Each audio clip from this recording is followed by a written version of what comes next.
માં વાત કરીએ છે તો એના વિશે બે નવી વાત કરવા માટે એ ઓફિસે મળવા આવ્યા હતા.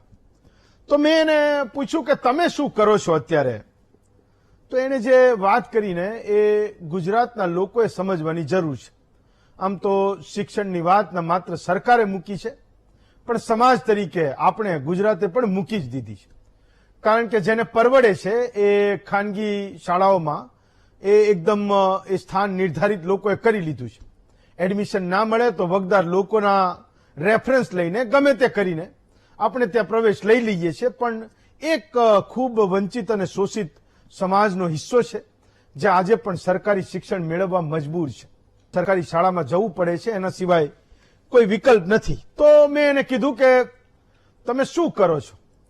એને કીધું કે સર, હું 14 વર્ષથી વિદ્યા સહાયક થવાની રાહ જોઈ રહ્યો છું. તો મેં કીધું કે 14 વર્ષ તો ખૂબ લાંબો ગાળો છે, તો તમે અત્યારે શું કરો છો? એને કીધું કે હું રિક્ષા ચલાવીને મારું ઘર ચલાવું છું, પણ હું આશા એટલે ધરાવું છું કે ભગવાન રામનો વનવાસ પણ 14 વર્ષે પૂરો થયો હતો.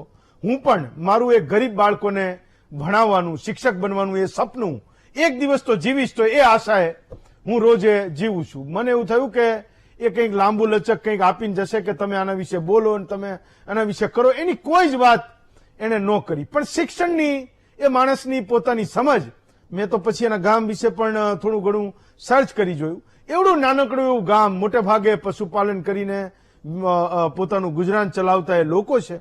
આ મિત્ર પણ રિક્ષા ચલાવીને એનું ગુજરાન ચલાવે છે. તો મેં કીધું કે તમે ભણ્યા શું છો? તો એનો જવાબ હતો કે હું MA BEd પાસ છું.